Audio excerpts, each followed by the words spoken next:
Oke, Miss Siti. Miss, saya Elvi, saya saat ini masih mengajar di tadi. Oh, Miss Elvi. Miss Monica, Mister? Tak? Rama. Iya. Oke, ya. Jadi sebelumnya saya sudah jelasin beberapa tentang strategi pembelajaran ya.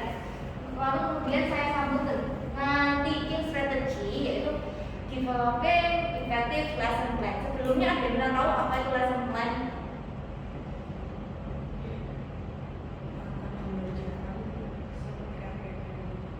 Ya, jadi lesson plan dengan kata lain yaitu rencana pelaksanaan pembelajaran atau RPP biasanya digunakan sebagai acuan guru atau pendidik. Misalnya di hari pertama ini mau ngapain, terus akan diajarin apa, materi apa, lalu biasanya resources apa yang akan digunakan di hari mengajar tersebut. Tuh. Nah, jadi a teacher's detailed description of the course of instruction for one class. Jadi untuk satu kelas dulu. Biasanya kalau kelas yang berbeda, lesson plan-nya juga akan berbeda lagi. Gitu. Jadi kalau topik yang berbeda, lesson plan-nya juga berbeda. Kemudian saya mau diskusi dulu. Ada yang tahu nggak apa itu pentingnya lesson plan bagi tenaga pendidik? Ada yang tahu? Mungkin? Supaya tidak lost. Ya, supaya masih terkendali, masih stay in line. Terus apa lagi? Tujuan pembelajaran yang diinginkan dapat tercapai Ya. oleh peserta. Nah, nanti akan ada tujuannya. Misalnya students are able to apa? Ya, atau dalam bahasa Indonesia nanti murid-murid akan bisa apa? Kalau dalam kelas tersebut biasanya membahas misalnya time. Jadi anak-anak diharapkan bisa menyatakan jam dalam 00 o'clock atau half hours gitu. Nah, yang pertama pentingnya yaitu it can help teachers to focus on certain area. Jadi teachersnya pada hari tersebut lebih fokus. Seperti yang saya katakan tadi, misalnya satu hari tersebut Miss Cindy akan membahas tentang simple present, ya kan? Simple present itu nanti akan dijabarkan. Students are able to use simple present in their daily habits mungkin. Karena simple present kan digunakan untuk aktivitas sehari-hari, kebiasaan. Nah, lalu untuk menyatakan frasa-frasa apa, keterangan waktu apa yang digunakan dengan simple present tense. Karena simple present tense dan future itu berbeda kan simplesnya. Seperti itu. Lalu fokusnya apa lagi? Misalnya kalau anak-anak ditanya sama Miss Cindy misalnya, hari ini beliau naik ke sekolah naik apa? Nah, itu kan sudah menyangkut dengan habitnya mereka, kebiasaan mereka. Jadi mereka bisa mengaitkan aktivitas mereka dan mereka dengan tesis yang akan dipelajari pada hari tersebut. Seperti itu.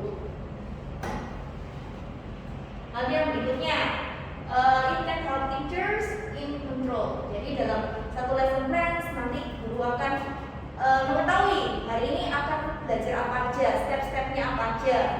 Mungkin untuk minggu pertama kita nggak bisa langsung ngomong, oh simple present tense itu seperti ini. Anak pasti akan bingung, apa sih maksudnya, gitu kan? Nah, jadi makanya kita bisa ajak anak-anak untuk dialog sederhana mungkin. Beliau tadi ke sekolah naik apa? Terus biasanya kalau sarapan makannya pakai nasi atau roti atau hanya susu saja. Nah, itu kan sudah berkaitan dengan aktivitasnya mereka dalam sehari-hari. Tuh. Nah, biasanya kalau tanpa ada lesson plan pastilah nanti kayak tenaga pendidik atau misternya langsung kayak, aduh nanti mau ngapain ya? Karena sebelumnya tidak ada planning sebelumnya, gitu loh. Jadi kalau mau ngapain itu bingung, habis ini terus apa gitu. Nah, oleh sebab itu lesson plan itu sangat penting. Jadi kalau misalnya kadang kalau missnya atau misternya di depan kayak bingung itu pasti murid-murid pasti notice, oh missku kok bingung ya mau ngapain, nggak jelas mau ngapain gitu loh. Nah, itu pasti hal pertama yang akan mempengaruhi yaitu satu, fokusnya anak pasti akan hilang. Kalau fokusnya anak hilang, pasti pasti apa?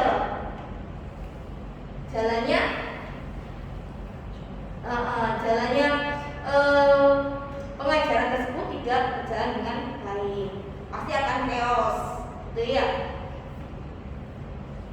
Lalu kemudian, so where do we start as teacher? Kita harus mulai dari mana kalau lesson plan ini?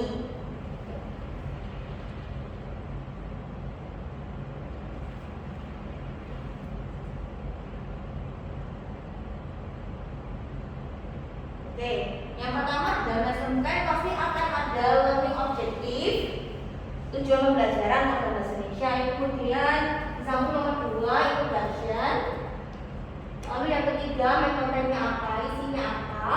Yang keempat aktivitasnya, 5 pengambilan penilaiannya. Lalu yang keenam penutupnya.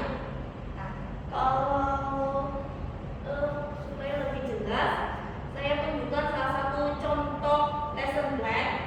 Ya, simple lesson plan sih, tapi ini dalam bahasa Inggris. Kurang lebih sama kalau dalam versi bahasa Inggris dan bahasa Indonesia.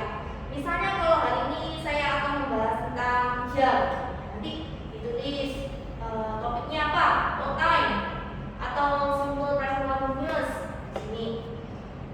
Lalu aims itu tujuannya, learning objektifnya, dengan kata lain seperti itu.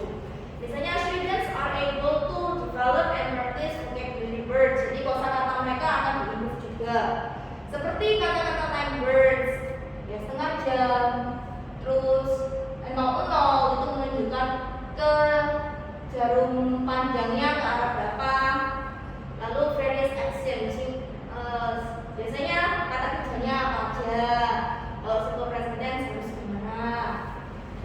Lalu yang kedua yaitu students are able to tell the time. Biasanya kalau dalam bahasa Inggris kita menggunakan past sama to kan frasanya. Jadi bagaimana membedakan dua kata tersebut. Tuh. Lalu jangan lupa untuk memasukkan age-nya.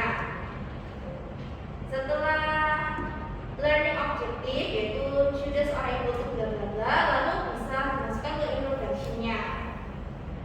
Introduction-nya misalnya waktu meeting awal ya, first meeting itu sama anak-anak, biasanya kita nggak bisa langsung, oh kita belajar ini, buka buku segini.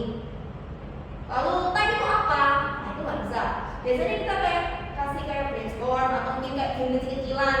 Ya walaupun nggak related, tapi masih kayak refresh their mind gitu, supaya nggak kaku, supaya nggak boring kelasnya.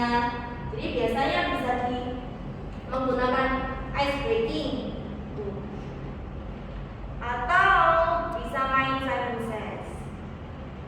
Kemudian dijelaskan nanti mau apa di kelas tersebut sebelum memulai topik. Kemudian setelah introduction nanti bisa diarahkan ke main kontennya, kegiatan intinya apa. Nah ini opening tadi bisa tanya nanti what time is it now. Nah nanti Nara akan menjawab oh it is 10 o'clock, it is 7 o'clock. Nah jadi menggunakan frasa ini dulu, masih menggunakan o'clock dulu. Kemudian kegiatan intinya nanti anak-anak bisa diajak repeat mungkin, atau menanyai aktivitas mereka yang dilakukan secara berulang-ulang, misalnya pergi ke sekolah, sarapan, makan siang, duduk siang mungkin, atau mengerjakan PR. Lalu bisa juga kalau ada waktu bisa disisakan untuk membuat flashcard, misalnya kartu kecil-kecil nggak usah besar-besar, ada kayak gambar anak misalnya main bola, lalu ada jamnya. Ini ngapain? Lalu jam berapa? Karena kan tadi sudah di awal sudah detail sama gurunya. Kemudian mengajak anak-anak untuk main time games, ini boleh. Jadi kalau zaman sekarang ya kan mungkin berdasarkan textbook bisa dikompil sama YouTube mungkin, atau kayak slide bikin kayak game-game kan bisa tuh kayak slide itu dijadikan game juga. Lalu di apa kayak quizzes juga bisa, online game juga bisa. Jadi pintar-pintarnya gurunya juga supaya kayak compare dengan zaman sekarang ke anak-anak itu. Lalu yang kemudian bisa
and then the teacher leads the class, itu nggak bisa. Jadi biasanya kita langsung tanya gini, oke anak-anak, hari ini kita bahas apa ya? Jadi kalau kelas 1 bisa kayak selingi gesturnya gimana supaya anak lebih ceria lagi. Jadi kalau setiap level kan pasti berbeda gitu. Nanti bisa tanyai, hari ini kita belajar apa ya? Nanti ada yang tanya, oh kita hari ini belajar aktivitas, kita hari ini belajar time, kita hari ini belajar tentang simple present. Jadi nanti mereka akan saling feedback dan saling menjawab pertanyaan dari gurunya.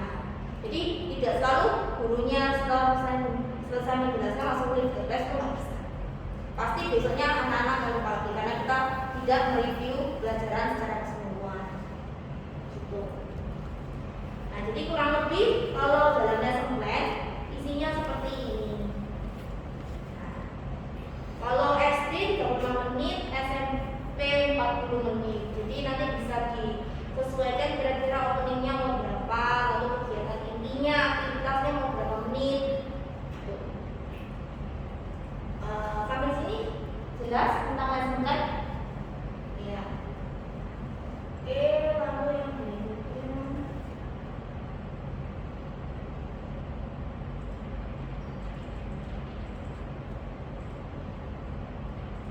Ya. Oke, kita bahas tentang instructional strategy atau biasa disebut dengan strategi pembelajaran.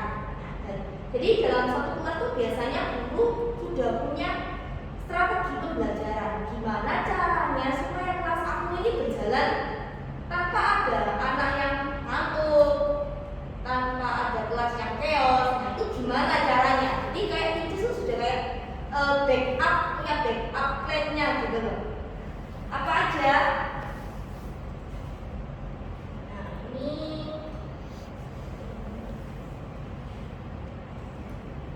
ya, ada beberapa instructional strategy. Yang pertama yaitu lecture. Nah, ini biasanya kalau anak-anak dengerin gurunya ngomong bla bla bla bla bla itu biasanya kayak ngomong apa sih? Kayak boring ngomong, terus murid itu tidak dilibatkan langsung dalam kelas. Gitu. Jadi kayak ya terserah lah misalnya mau ngomong apa, terserah lah misalnya mau ngomong apa, yang penting aku hadir di kelas, selesai pulang. Nah itu nggak bisa begitu. Lalu biasanya kalau instructional yang lainnya seperti cooperative learning. Nah ada yang pernah dengar sebelumnya cooperative learning itu apa? Dari kata kooperatif, berarti gimana? Jadi kayak kelas itu dibagi ke dalam kelompok kecil. Misalnya ada 20 tadi, bisa dikelompokkan jadi 4 atau 5 supaya apa? Lebih efektif. Jadi guru tidak menjelaskan saja, tapi murid-murid terbagi dalam grup tersebut juga bisa ekspor tentang materi tersebut. Kemudian strategi yang berikutnya kita juga ada problem based learning. Oh iya memang ada. Kalau problem based learning itu biasanya problem, berarti teachers memberikan masalah. Misalnya nih, akhir-akhir ini banyak pencemaran air, kan? Kalau pencemaran air biasanya kalian gimana menyelesaikannya, gitu kan? Lalu kenapa kok bisa terjadi seperti itu? Jadi nanti akan ada sesi tanya jawab kepada teachers, murid, atau teman yang lainnya. Oh enggak, ternyata kalau ini harus lebih baik melakukan seperti ini. Jadi saling menyanggah supaya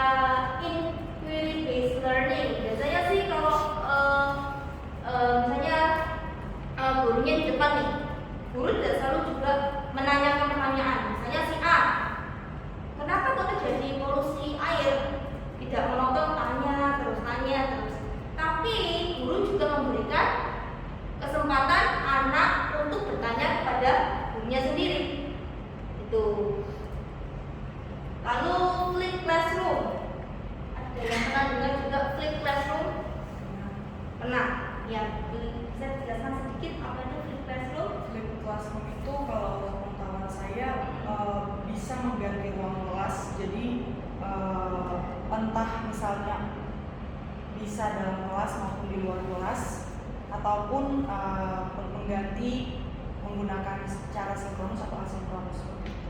Ya, saya tambahkan. Jadi kalau flipped classroom itu namanya juga flip. Ya, berarti biasanya di kelas-kelas yang secara umum teachers memberikan pengajaran dalam kelas. Tapi di flipped classroom ini teachers memberikan topik kepada anak-anak, lalu anak-anak mempelajari materi tersebut sebelum kelas berlangsung. Paham ya? Jadi kalau flip itu dibalik aja. Materi dipelajari sebelum kelas. Gitu. Jadi nanti kalau misalnya ada apa yang ingin tanyakan bisa didiskusikan di kelas besoknya. Itu namanya flip classroom. Lalu kita juga punya Socratic method. Kita juga punya kayak sesi tanya jawab atau biasa disebut dengan open ended questions. Gitu. Lalu differentiated instruction. Setiap kelas pasti ada kemampuan anak yang berbeda-beda. Pernah menemukan sebelumnya, misalnya ada tuh satu kelas anak kok jalan terus, keliling terus gitu kan. Yang satu tapi duduk manis, yang satu lagi perlu kayak gambar-gambar, terus kayak benda aslinya, supaya dia tuh kayak lebih mengerti lebih dalam lagi. Pernah nggak menemui seperti itu? Pernah ya pastinya.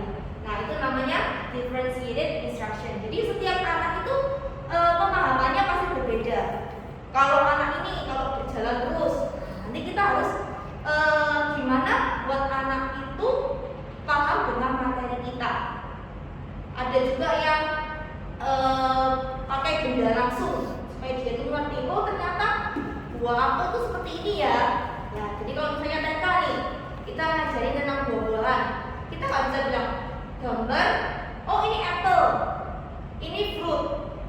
Ya, jadi kedua buah ini sama-sama bentuknya hampir mirip. Tapi cara membedakan itu loh seperti apa? Itu kan agak lebih rumit.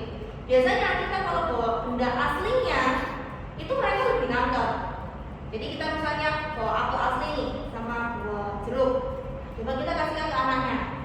Nih, coba kamu rasakan perbedaannya apa? Ini apel seperti ini, jeruk seperti ini. Itu mereka biasanya lebih nangkep. Lalu transportasi mungkin ya. Kalau transportasi bisa kayak bawa mainan kecil-kecil mungkin ya. Kalau sepeda motor seperti ini, rodanya 2. Kalau mobil, rodanya 4. Jadi mereka bisa melihat bentuk aslinya. Lalu mereka bisa mengenali. Lalu project based learning atau biasa disebut dengan PBL project.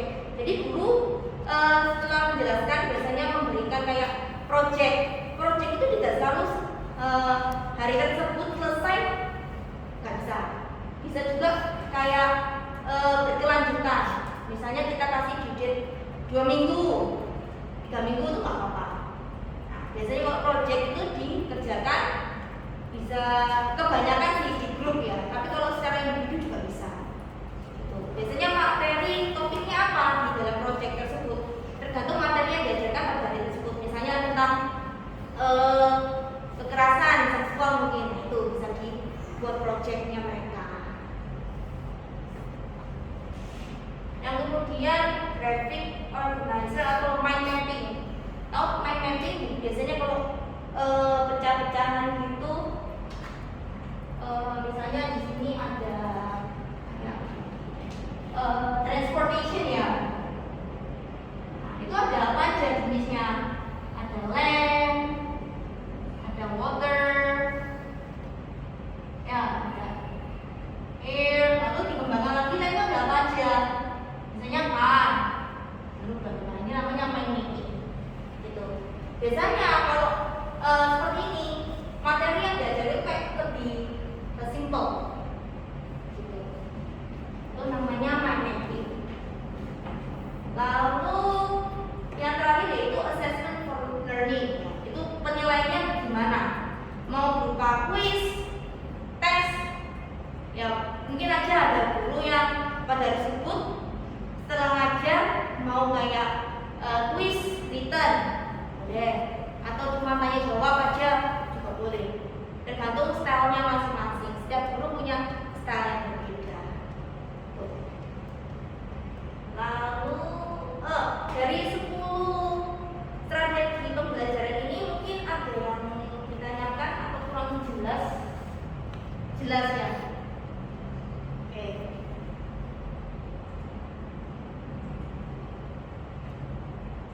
Miss, ini tadi ada PBL sama PJBL ya. Memang kalau saya lihat PJBL berarti ada proyek yang ada tenggat waktunya tidak harus selesai.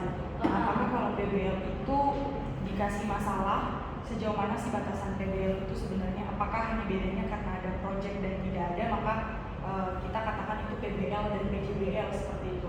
Karena tetap ada masalah, tetap ada solusi seperti itu. Nah, apakah PBL ini hanya diselesaikan dengan diskusi saja seperti tadi hingga mendapatkan solusi seperti itu? Kalau PBL ini yang project itu ya, Problem biasanya. kalau problem sih biasanya ya diskusi itu tanya jawab, biasanya seperti itu gitu. Oke, kalau nggak ada pertanyaan, karena orangnya cuma 4 ya. Jadi saya ingin Miss sama Misternya misalnya kayak pilih salah satu instructional strategy yang sudah saya jelaskan satu persatu tadi. Misalnya kayak math gitu ya, cocoknya instructional strategy apa? Misalnya lecture. Kenapa kok math cocoknya lecture? Nah, itu bisa dijelasin. Ya mungkin bisa mention 5 subjek aja sih. Misalnya math, apalagi math, lalu science, English, art, apalagi. Kebanyakan ya kalau gimana? 4 mungkin ya. Oke, kalau 4 bisa pakai subjek ini aja, math, science, English. Kalau Mandarin susah ya. Atau mungkin art atau IPS mungkin. Artnya susah ya, mungkin IPS aja. Coba misalnya math cocoknya instructional strategy apa? Misalnya mau tadi project juga bisa. Kenapa kok math menggunakan project based learning ini? Ya, mungkin bisa dikerjakan secara individual aja, soalnya memang sedikit orangnya. 5 menit mungkin cukup ya.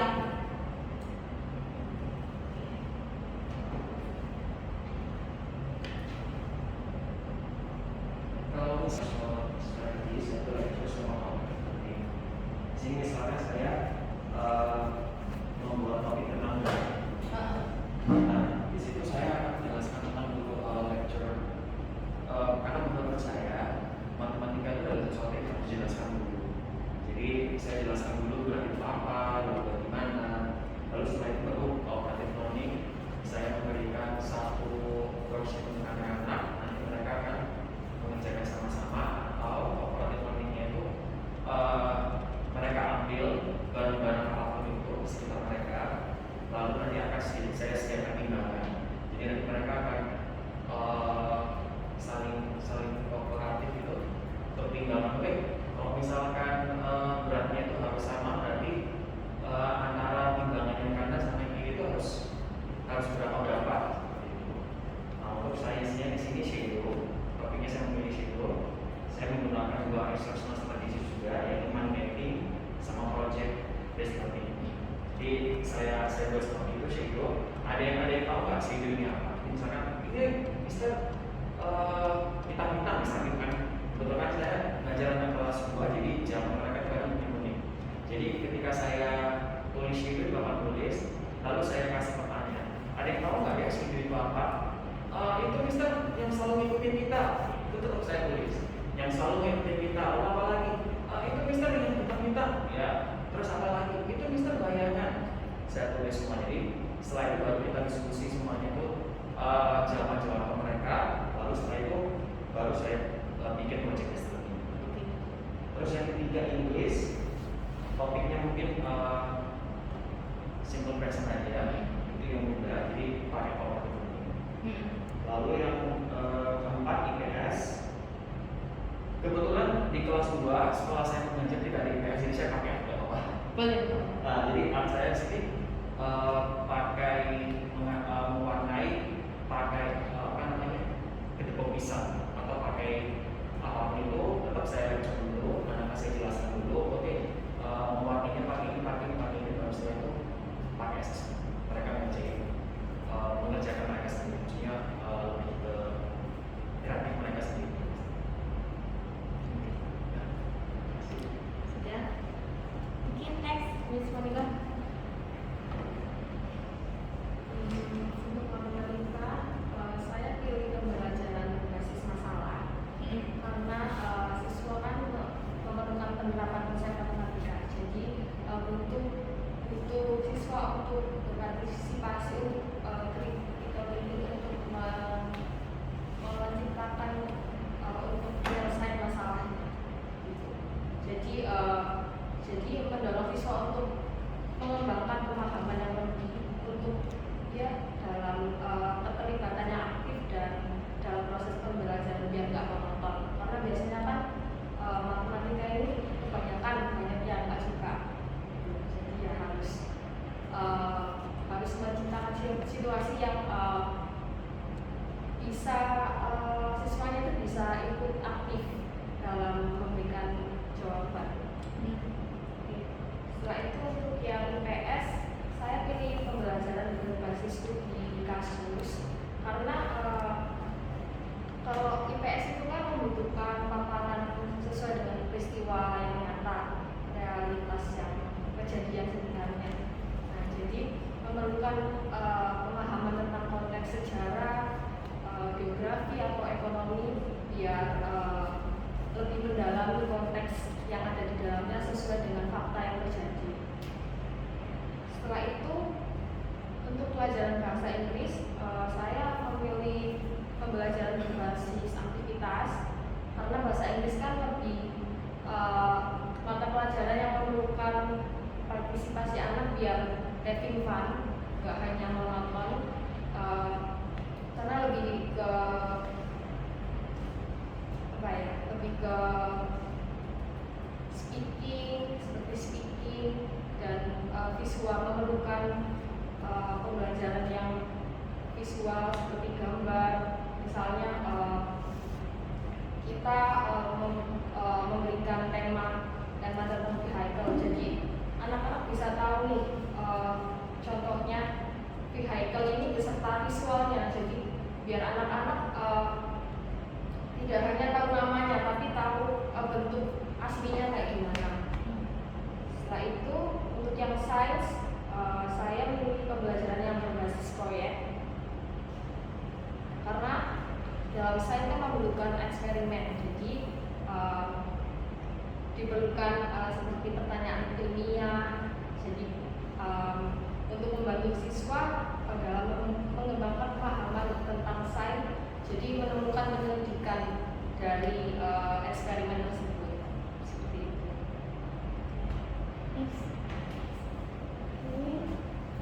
Kalau menurut saya sih untuk math, science, English, IPS, semua mata pelajaran dengan ke-10 ini semuanya bisa diterapkan tergantung dengan situasi dan kondisi yang terjadi, misalnya situasi di kelas atau situasi lingkungan belajar, situasi sekolah, tergantung dari segi mana mau ditekankan.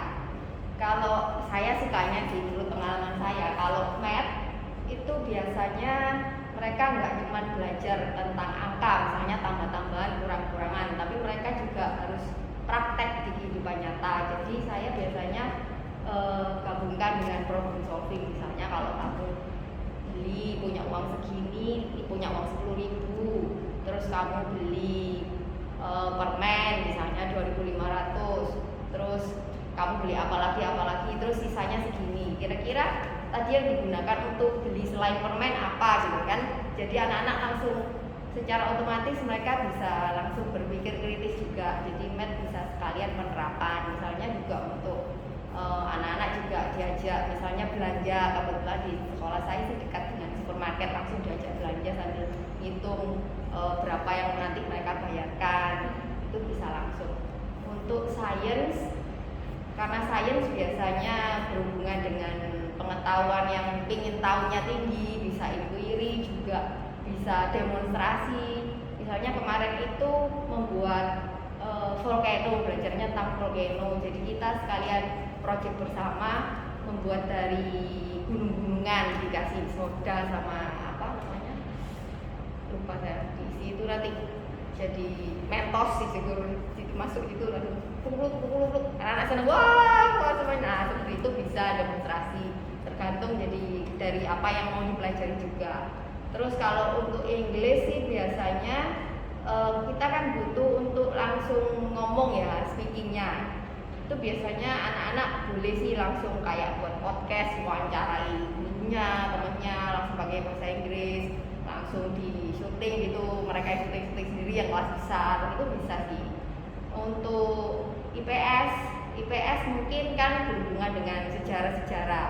Kemarin kita ajak field trip, bisa field trip. Kemarin sih kita field trip ke Trawulan, sekalian dicatat-catat mereka, cari-cari inquiry sendiri juga. Apa aja yang dipelajari di sana? Oh di sana itu ada Buddha tidur. Ingatnya mereka paling ingat Buddha tidur kan, di situ kan memang gede banget patungnya. Jadi ya gitulah. Kalau mungkin kalau IPS ya mereka lebih seneng kalau field trip itu, belajar dari sejarah, langsung lihat peninggalan kerajaan Majapahit seperti apa, patungnya modelnya gimana gitu. Menurut saya itu sih. Jadi semua mata pelajaran bisa menerapkan semua ini, tergantung dari apa yang ditekankan dan situasi kondisi yang terjadi. Oke, thank you Miss. Next. Kalau saya Miss, untuk math sendiri pasti diawali dengan lecture, karena matematika ini kan ada rumus bakunya ya, jadi nggak perlu konfirmasi dan penjelasan yang pasti dari teachernya seperti itu, sehingga tetap akan butuhkan penjelasan dan batasan seperti itu.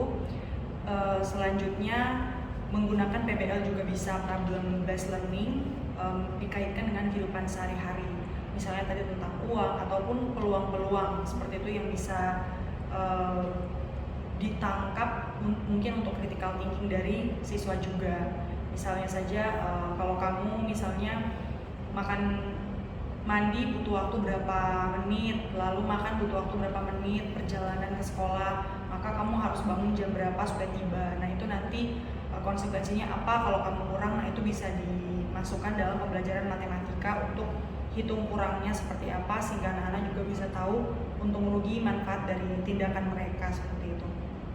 Maupun juga tentang uang pastinya. Lalu tentang sains ini yang pertama ada PJBL, Project Based Learning.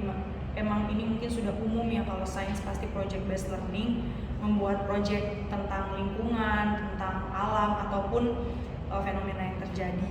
Nah kalau untuk PBL sendiri bisa juga PBL, Problem Based Learning ini misalnya polusi udara, kita diskusi sehingga anak-anak pun bisa tahu polusi itu mulai dari mana, ataupun terjadi hujan itu dari mana, seperti itu. Nah, bisa juga differentiated learning.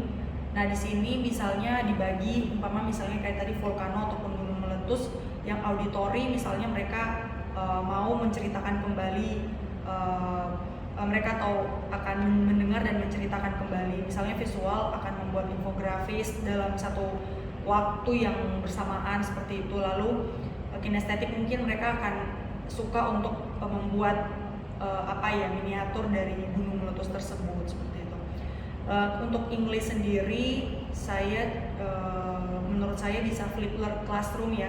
Flip classroom, jadi biasanya kan mungkin sudah umum juga dikasih oleh guru-guru sekarang, materi akan diberikan di grup-grupnya, akan dipelajari siswa, nanti dalam kelas mereka akan belajar sama-sama, dan juga bisa untuk mind mapping supaya mereka bisa tahu sesuai dengan gambar dan kata yang diucapkan seperti itu. Untuk IPS sendiri tetap harus lecture karena IPS ini kan sejarah yang diyakini pasti seperti itu ya, yang tahu pasti gurunya kayak gitu, teachernya. Jadi bisa lecture dimulai IPS selanjutnya, tetapi tidak harus sepanjang lebar karena memang di mana-mana terkesan sejarah itu sangat membosankan karena saking banyak ceramahnya daripada strategi pembelajaran dalam kelas itu. Bisa juga untuk flip classroom ataupun yang tadi field trip ke museum atau sebagainya. Nah, bisa juga differentiated learning, misalnya saja yang auditori mungkin yang suka mendengar sejarah atau mereka akan bisa mendengar tentang sejarah Bung Karno, mereka suka seperti itu. Ataupun bisa juga menggambar mungkin yang untuk visual, ataupun untuk yang kinestetik bisa untuk role model. Jadi bisa memperagakan Bung Karno itu seperti apa sehingga bisa menyajikan pembelajaran sesuai preferensi dari siswa. Terima kasih.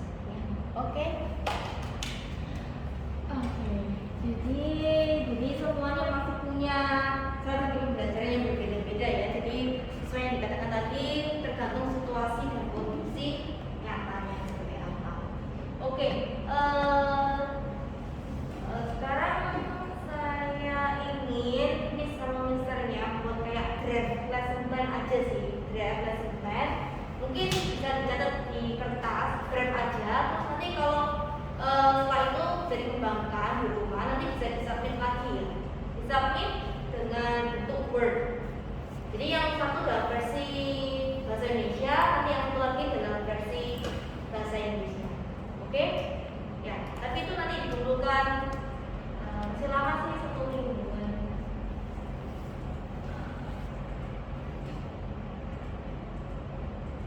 Iya, nanti diperlukan di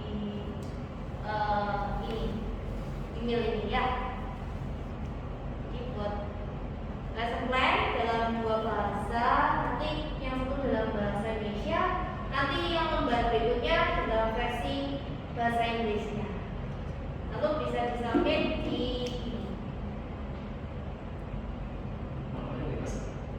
bahasa Inggris, bahasa Indonesia, bahasa Inggris.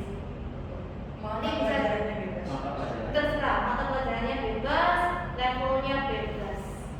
Ini nanti ke depan akan dipraktekkan atau cuma disubmit?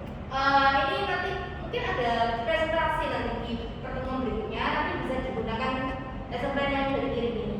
Oh, begitu. Untuk kelas realnya nanti ya terserah mau dipakai apa enggak. Bisa kira-kira kalian bisa dapat materinya ya?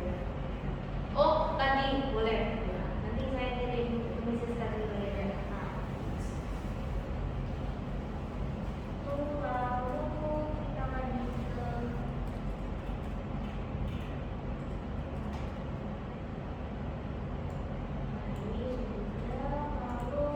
kita bahas tentang resource dan material waktunya. Yang pertama ada banyak sih ya. Yang pertama kita pasti sudah tahu menggunakan textbook dan related materials, buku-buku teks, ya atau handout mungkin yang misalnya sudah buat sebelum kelas, lalu print out, copy ke anak-anak. Gitu. Lalu yang kedua digital resources, ini bisa dikembangkan ya menggunakan PPT mungkin atau apapun yang sekarang berhubungan dengan digital. Lalu visual aids tadi yang sudah saya katakan, misalnya kalau TK tidak selalu menunjukkan gambarnya aja atau kita gambar di papan ya, tapi kita bisa membawa benda aslinya, misalnya ini apple, ini orange, bedanya apa. Gitu. Lalu manipulative and hands-on material. Misalnya ini kayak map ya, kita ada barang-barang misalnya kayak blok mungkin, lalu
Adams, Adamley, Here.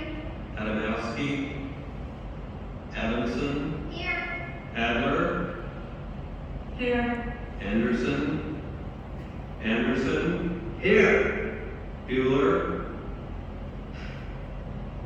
Bueller, Bueller, Bueller, He's sick.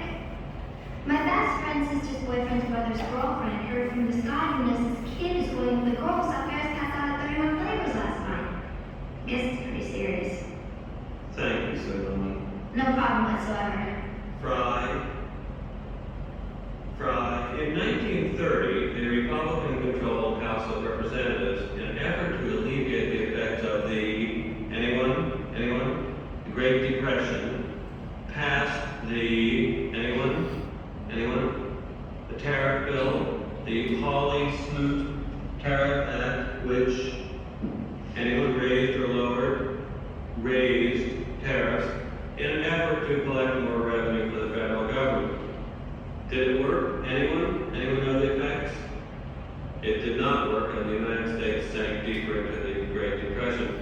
Today, we have a similar debate over this. Anyone know what this is, class? Anyone?